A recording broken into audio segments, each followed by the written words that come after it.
कुछ घटनाएं सिर्फ सवाल खड़ा करती हैं। उनका जवाब पाना लगभग नामुमकिन होता है, क्योंकि ऐसा कहा जाता है कि हमारी दुनिया और दूसरी दुनिया यानी भूत प्रेतों की दुनिया बिल्कुल अलग है। उस दुनिया में सिर्फ सवाल होते हैं, कोई जवाब नहीं होता, क्योंकि जवाब खोजने की हिम्मत कोई नहीं कर पाता। यह घटना कई साल पहले बिहार के एक छोटे से गांव में हुई थी, जहां खेतों की सिंचाई के लिए आज की तरह मोटर या बोरिंग नहीं थी, बल्कि पूरा गांव सरकारी नाले के पानी पर ही निर्भर था। और सबसे बड़ी परेशानी ये थी कि दिन के समय उस नाले में पानी बहुत ही कम आता था, इतना कम कि उससे खेतों की सिंचाई करना लगभग नामुमकिन था। इसलिए गांव के किसान मजबूरी में रात के समय अपने खेतों में पानी देने जाते थे, क्योंकि उस समय नाले में पानी का बहाव थोड़ा तेज होता था। उसी गांव में रामेश्वर नाम का एक किसान अपनी पत्नी सीता के साथ रहता था। दोनों बहुत मेहनती थे, दिन भर खेत में काम करते और रात में जब जरूरत पड़ती तो बिना थके खेतों पर पहुंच जाते, क्योंकि उनकी गेहूं की फसल इस समय बहुत नाजुक हालत में थी और अगर फसल को समय पर पानी नहीं मिला तो महीनों की मेहनत बर्बाद हो सकती थी। उस रात भी कुछ ऐसा ही था। रात के करीब 8 बजे थे। गांव धीरे धीरे शांत हो चुका था, घरों के दरवाजे बंद हो रहे थे और लोग अपने अपने बिस्तरों में जा चुके थे। लेकिन रामेश्वर और सीता के लिए ये आराम का समय नहीं था, बल्कि काम का समय था। लेकिन पता नहीं आज सीता का मन खेतों पर जाने का क्यों नहीं हो रहा था। शायद उसकी तबीयत कुछ ठीक नहीं थी या कुछ और बात थी जो वो अपने पति को नहीं बताना चाहती थी। एगो बात कहे जी, आज हमरा देह बहुत टूट रहा है। आज भी जाना जरूरी है का? कल तो गए थे ना। तुम्हारा मन नहीं है तो तुम आराम करो, लेकिन हमको तो जाना पड़ेगा। इस समय गेहूं को बिना पानी के छोड़ दिया तो रात दिन की हम दोनों की मेहनत बर्बाद हो जाएगी। दिन में तो पता है ना पानी का क्या हाल होता है। सुनो, तुम आराम करो, आज हम अकेले ही जाते हैं। नहीं नहीं, हम आपको इतना रात में अकेले नहीं जाने देंगे। दर्द जाए भाड़ में, हम तो आपके साथ चलेंगे। उन दोनों ने बस एक नज़र अपने सोते हुए बच्चे पर डाली और फिर चुपचाप टॉर्च उठा ली और निकल पड़े खेत की ओर। रामेश्वर और सीता टॉर्च की रोशनी में बढ़े जा रहे थे। दूर कुत्तों और सियारों के बोलने की आवाज लगातार आ रही थी। सीता ने टॉर्च थामे रखा था और रामेश्वर के हाथ में था एक मोटा सा डंडा। डंडा इसलिए कि कहीं कोई जानवर वानवर का सामना ना हो जाए। उनके खेत की एक खास बात थी जो पूरे गांव में चर्चा का विषय भी रहती थी, और वो ये थी कि उनका खेत गांव के पुराने कब्रिस्तान के बिल्कुल पास था और वहां एक आम का पेड़ भी था। उस कब्रिस्तान और उस पेड़ के बारे में लोग तरह तरह की बातें करते थे। कुछ कहते थे कि वहां रात में अजीब अजीब आवाजें आती हैं, तो कुछ कहते थे कि वहां कोई दिखाई भी देता है। कोई कहता है किसी ने उसे रात को पकड़ लिया था, तो कोई कहता कि कोई साया उनसे बीड़ी मांगता है। लेकिन रामेश्वर हमेशा इन बातों को बेकार समझकर नजरअंदाज कर देता, क्योंकि वो तो ना जाने कितनी बार उस रास्ते से गुजरा है। जैसे जैसे वो खेत की ओर बढ़ रहे थे, रात और गहराती जा रही थी। हवा में थोड़ी ठंडक थी। अचानक उन दोनों को कुत्तों के रोने की आवाज आने लगी। कुछ देर पहले जो कुत्ते भौंक रहे थे, उन्होंने बहुत ही अजीब तरीके से रोना शुरू कर दिया था। हमको ना ये जगह बिल्कुल अच्छी नहीं लगती, खासकर रात में तो और भी डर लगता है। रात काम के लिए थोड़ी ना होता है, रात तो भूत प्रेतों के लिए होता है। तुम भी ना हर चीजें में भूत प्रेत ढूंढ लेती हो। अरे कुछ नहीं होता ही साहब। हम लोग कितनी बार यहाँ आए हैं, बोलो कितनी बार आए हैं, दिन को भी रात को भी। करीब आधे घंटे में दोनों खेत पर पहुंच गए। उस समय नाली में पानी बहुत कम था, इसलिए उन्होंने पहले थोड़ी देर इंतजार किया। धीरे धीरे पानी का बहाव बढ़ने लगा। जैसे ही पानी का बहाव बढ़ा, उन्होंने अपनी क्यारियों में पानी छोड़ना शुरू कर दिया। सब कुछ सामान्य लग रहा था, जैसे हर रोज होता था। लेकिन उस दिन सब कुछ सामान्य कहाँ रहने वाला था। रात जैसे जैसे और काली और गहरी हो रही थी, वैसे वैसे माहौल भी बदलने लगा। सन्नाटा और भारी हो गया। हवा की आवाज भी अब अजीब लगने लगी थी। करीब आधा घंटा बीतने के बाद अचानक उन्हें लगा कि पानी फिर कम हो गया है। क्यारियों में पानी ठीक से नहीं पहुंच रहा था। ए सीता, लगता है नाले में कहीं दिक्कत हो गई है रे। तू यहीं रुक, हम देख कर आते हैं। ठीक है, लेकिन जल्दी आना, हमको अकेले बहुत डर लगता है जी। रामेश्वर टॉर्च लेकर नाले की तरफ बढ़ा। जैसे जैसे वो आगे बढ़ रहा था, उसे अजीब सा एहसास होने लगा, जैसे कोई उसे देख रहा हो और उसके पीछे चल रहा है। लेकिन उसने इसे नजरअंदाज किया और आगे बढ़ता गया। कुछ दूर जाने पर उसने देखा कि नाला एक जगह से टूट गया था और पानी बगल वाले खेत में जा रहा था। उसने तुरंत मिट्टी उठाकर उस जगह को बंद करना शुरू किया।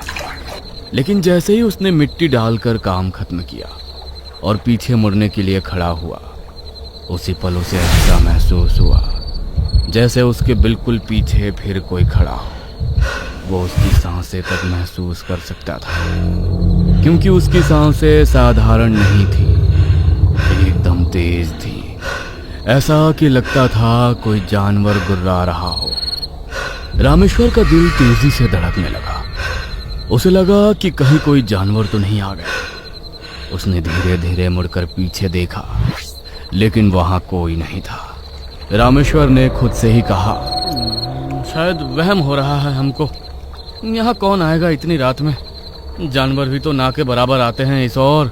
वो जल्दी जल्दी वापस सीता के पास आया और पूरी बात उसे बताई। अब सीता भी थोड़ा डर गई थी, लेकिन दोनों ने खुद को समझाया कि शायद थकान की वजह से ऐसा लग रहा है।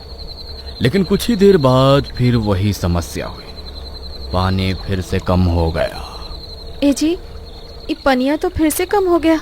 फिर कुछ गड़बड़ हो गया क्या? क्या पता सीता, लगता है एक बार फिर से देखने जाना होगा। इस बार दोनों साथ में नाले की तरफ गए और जैसे ही वहां पहुंचे, उन्होंने देखा कि नाला फिर से उसी जगह से टूटा हुआ था। अब ये बात उन्हें थोड़ी अजीब लगी। ये क्या हो गया? ये नाला फिर से टूट गया। और पता है सीता, ये वहीं से टूटा है जहाँ थोड़ी देर पहले टूटा था। इतनी जल्दी फिर कैसे टूट गया? अभी तो ठीक किया था ना। कोई परेशानी की बात तो नहीं है ना जी? अब क्या कहें हम, वैसे लगता है पानी का बहाव ज्यादा होगा, इसलिए टूट गया होगा। अब तू चिंता मत कर। रामेश्वर मिट्टी डालने लगा और सीता पीछे खड़ी होकर इधर उधर देखने लगी। तभी अचानक उसकी नजर थोड़ी दूर पर पड़ी। उस पुराने आम के पेड़ पर गई जो कब्रिस्तान के बिल्कुल किनारे खड़ा था। और तभी उसे लगा जैसे उस पेड़ की एक मोटी टहनी पर कोई बैठा हुआ है। सीता उसे देखकर चीख पड़ी। अरे क्या हुआ? काहे चिचिया रही हो तुम? सुनो, वहाँ देखो, पेड़ पर कोई है। पेड़ पर? इतनी रात को? रामेश्वर ने टॉर्च उस तरफ घुमाई, लेकिन वहां कुछ नहीं था। लेकिन सच ये था कि वहां कोई था और वो अब नीचे आने वाला था। रामेश्वर को भले ही कुछ नहीं दिखा हो, लेकिन सीता की आंखें अब भी उसी जगह पर टिकी हुई थी, जैसे उसने कुछ ऐसा देख लिया हो जिसे नजरअंदाज करना उसके लिए नामुमकिन था। उसके चेहरे पर डर साफ दिखाई दे रहा था और उसकी सांसें तेज हो चुकी थी। अरे काहे बार बार वहां घूर घूर कर देख रही है तू? अरे कुछ नहीं है वहां, तू बेकारे में डर रही है। चल यहाँ से काम खत्म करते हैं और घर जाकर आराम से सोते हैं, कहीं बचवा जग ना जाए। लेकिन सीता का मन मानने को तैयार नहीं था। उसने धीरे से कहा, नहीं, हम झूठ नहीं बोल रहे हैं। सच में कोई बैठा था वहाँ, बिल्कुल चुप, हमें देख रहा था। रामेश्वर ने उसकी बात को टाल दिया और जल्दी जल्दी नाला बंद करने लगा। लेकिन उसके अपने दिल में भी अब हल्का सा डर घर करने लगा था। क्योंकि एक बार और एक ही जगह से नाले का टूटना कोई सामान्य बात नहीं थी। जैसे ही दोनों वापस खेत की तरफ मुड़ने लगे, अचानक उनके पीछे से एक तेज आवाज आई, जैसे कोई भारी चीज जमीन पर गिरी हो। आवाज इतनी साफ और करीब थी कि दोनों एकदम से रुक गए। ये कहाँ गिरा है जी पीछे? रुको, हम देखते हैं। रामेश्वर ने धीरे धीरे पीछे मुड़कर टॉर्च घुमाई और जैसे ही रोशनी पेड़ के नीचे पड़ी, उसका दिल एक पल के लिए थम गया। पेड़ के नीचे मिट्टी थोड़ी बिखरी हुई थी, जैसे अभी अभी कोई ऊपर से कूद कर नीचे उतरा हो। और तभी बिल्कुल उसी पल उनके सामने गेहूं की फसल के बीच से कुछ बहुत तेजी से भागता हुआ निकला। रामेश्वर जोर से चिल्लाया, अबे कौन है बे? कौन है वहां? कौन है बे? ये कहते हुए रामेश्वर उसकी ओर भागा, लेकिन सीता डर के मारे उसका हाथ पकड़कर बोली, बच्चा उसके पीछे, हमको बहुत डर लग रहा है और कुछ अच्छा भी नहीं लग रहा। रामेश्वर ने उसकी बात नहीं मानी। वो कुछ कदम आगे बढ़ा और टॉर्च की रोशनी उस दिशा में डाली जहां वो साया भागा था। और उसके बाद जो उसने देखा, उसे देखकर उसके पैरों तले जमीन खिसक गई। गेहूं की फसल कई जगह से टूटी हुई थी, जैसे कोई भारी चीज उनके बीच से गुजरी हो और बीच में एक साफ रास्ता बन गया था। ये कैसे हो गया? हमारा फसल बर्बाद करके कौन भागा है? मैंने कहा था ना, यहाँ कुछ ठीक नहीं है। सीता, ऐसा तो नहीं कि कोई रात को आम चुराने आया था और हमको देखकर भाग गया? अब दोनों के मन में डर साफ बैठ चुका था। वो घर लौटना चाहते थे, लेकिन एक बार फिर से गेहूं की फसल की चिंता उनके मन में समा गई। उन्होंने तय किया कि थोड़ा और रुककर पानी पटाने का काम पूरा कर लेते हैं और फिर तुरंत घर लौट जाएंगे। लेकिन जैसे ही वे वापस अपनी जगह पर पहुंचे, एक बार फिर पानी रुक गया। हे भगवान, ये क्या हुआ? फिर से पनिया रुक गया। सुनिए जी, चलिए घर। पता नहीं पनिया को आज क्या हो गया है। सीता, हमको लगता है कि फिर से पाइपिया टूट गया है। चलना, साथ चलकर देखते हैं। दोनों धीरे धीरे नाले की तरफ बढ़े। इस बार उनके कदम पहले से भारी थे, जैसे हर कदम उन्हें किसी अनजानी मुसीबत की ओर करीब ले जा रहा हो। जैसे ही वे उस जगह पहुंचे, उन्होंने देखा नाला फिर से उसी जगह से टूटा हुआ था, लेकिन इस बार कुछ अलग था। उस टूटी हुई मिट्टी के पास किसी के पैरों के निशान थे, लंबे और अजीब, जैसे किसी इंसान के हो, लेकिन पूरे इंसान जैसे नहीं। ये कैसा निशान है जी? इंसान का नहीं लग रहा है ये निशान। कहीं भूत प्रेत तो नहीं आ गया है यहाँ? हाँ? चुप रह, जल्दी से इसे बंद करते हैं और चलते हैं यहाँ से। रामेश्वर झुककर मिट्टी डालने लगा और सीता पीछे खड़ी होकर चारों तरफ देखने लगी। तभी उन्हें फिर वही एहसास हुआ कि कोई उसे घूर रहा है। जैसे ही दोनों ने एक साथ सिर उठाकर उस आम के पेड़ की तरफ देखा, उन्हें पेड़ की सबसे मोटी टहनी पर दिखी एक औरत। उसके पैर हवा में लटक रहे थे, उसकी गर्दन अजीब टेढ़ी सी थी, उसके पैरों के नाखून बहुत लंबे थे और फिर बिना हिले बिना शरीर घुमाए उसने सिर्फ अपनी गर्दन धीरे धीरे उनकी तरफ मोड़ दी। भागिए जी, भागिए, यहाँ से इंसान नहीं है, कोई पिशाच नहीं है, भागिए। रामेश्वर के हाथ पैर कांप रहे थे। उसकी टॉर्च की रोशनी अब भी उस औरत पर पड़ रही थी, लेकिन वो रोशनी उस औरत के शरीर के आर पार निकल रही थी। तभी उस औरत का मुंह धीरे धीरे खुलने लगा, लेकिन वो सिर्फ खुल नहीं रहा था, उसका जबड़ा नीचे की तरफ खिसक रहा था और अंदर दांत नहीं कुछ और था, काला गीला और हिलता हुआ। शायद वो उसकी जीभ थी, जैसे सांप की होती है। रामेश्वर और सीता दोनों के हाथ पैर डर के मारे बुरी तरह कांप रहे थे, लेकिन उसके हाथ में पकड़ी टॉर्च अब भी उसी औरत पर टिकी हुई थी। और तभी उसे अचानक एक अजीब बात महसूस हुई कि वो औरत सीधे उनकी तरफ नहीं देख रही थी, बल्कि उसकी नज़र रामेश्वर के ठीक पीछे किसी और चीज पर टिकी हुई थी, जैसे वहां कोई तीसरी मौजूदगी हो जिसे वे दोनों अभी तक समझ ही नहीं पाए थे। रामेश्वर का दिल एकदम से तेजी से धड़कने लगा, उसकी सांसें भारी हो गई और उसने बिना पीछे मुड़े ही बहुत धीमी आवाज में सीता से कहा कि चाहे कुछ भी हो जाए, पीछे मुड़कर मत देखना। लेकिन डर इंसान से क्या क्या नहीं करवा देता है, और सीता खुद को रोक नहीं पाई। उसने धीरे धीरे कांपते हुए रामेश्वर के कंधे के ऊपर से पीछे झांका, और जैसे ही उसकी नजर पीछे गई, उसके मुंह से एक जोरदार चीख निकल गई, जिससे आसपास का सन्नाटा एक पल के लिए टूट गया। रामेश्वर भी अब खुद को रोक नहीं पाया और वो झटके से पीछे मुड़ा, लेकिन उसके पीछे कुछ भी नहीं था, सिर्फ नाले का पानी था जो धीरे धीरे बह रहा था। लेकिन अगला ही पल और भी ज्यादा डरावना था, क्योंकि वो पानी अब सीधा नहीं बह रहा था, बल्कि उल्टी दिशा में ऊपर की तरफ चढ़ता हुआ दिखाई दे रहा था, जैसे कोई अदृश्य ताकत उसे खींच रही हो। यह दृश्य देखकर रामेश्वर का दिमाग जैसे काम करना बंद कर चुका था। इसी बीच वो औरत वहां से पूरी तरह गायब हो चुकी थी, जैसे कभी वहां थी ही नहीं। गायब हो गई जी। चलिए अब एक को सेकेंड यहाँ मत रुकिए, भागिए यहाँ से।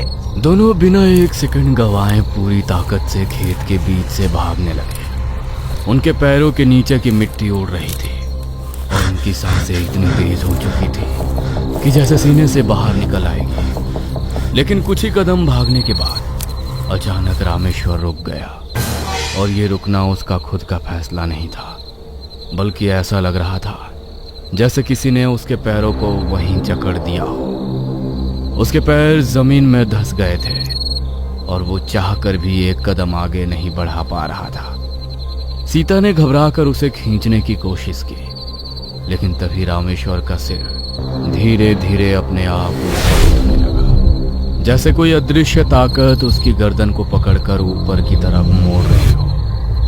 और मजबूरी में सीता ने भी ऊपर देखा, और जो उन्होंने देखा उसने उनके अंदर बची हुई आखिरी हिम्मत भी खत्म कर दी, क्योंकि वो औरत अब उनके ठीक ऊपर हवा में उल्टी लटकी हुई थी। उसके बाल नीचे झूल रहे थे और उसका चेहरा रामेश्वर के चेहरे से कुछ इंच दूर था।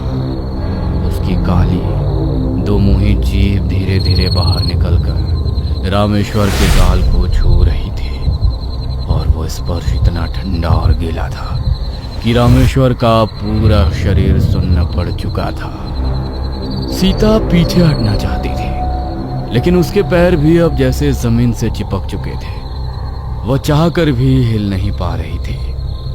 अचानक वो औरत एक बार फिर से गायब हो गई, और इस बार वो दिखी उसी आम के पेड़ पर। दोनों आम के पेड़ की ओर घूर घूर कर देख ही रहे थे।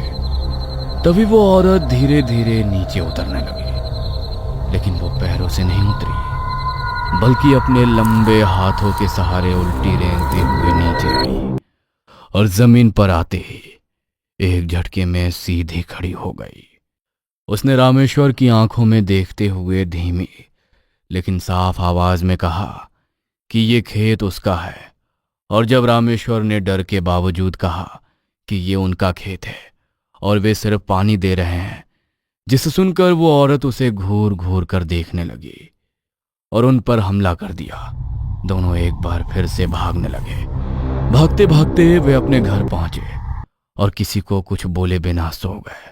सुबह जब दोनों कांपते हुए दोबारा खेत पर पहुंचे तो वहां सब कुछ बिल्कुल सामान्य था। गेहूं की फसल सीधी खड़ी थी, कहीं कोई टूट फूट नहीं थी और ना ही कोई अजीब निशान दिखाई दे रहा था, जैसे पिछली रात कुछ हुआ ही ना हो। सीता अब भी डरी हुई आवाज में पूछ रही थी कि क्या वो सब सच था या फिर कोई सपना। लेकिन रामेश्वर ने कोई जवाब नहीं दिया। वो बस चुपचाप आम के पेड़ की तरफ देखने लगा। अचानक उसकी नजर उसी टहनी पर गई जहां एक फटा हुआ कपड़ा अटका हुआ था, बिल्कुल वैसा ही जैसा उस औरत ने पहना था, और हवा चल रही थी। लेकिन वो कपड़ा हवा के साथ नहीं, बल्कि किसी और ही लय में हिल रहा था। रामेश्वर की नजर धीरे धीरे नीचे गई। मिट्टी पर उसे दो ताजा पैरों के निशान दिखाई दिए, एक उस औरत के और दूसरा उसके अपने।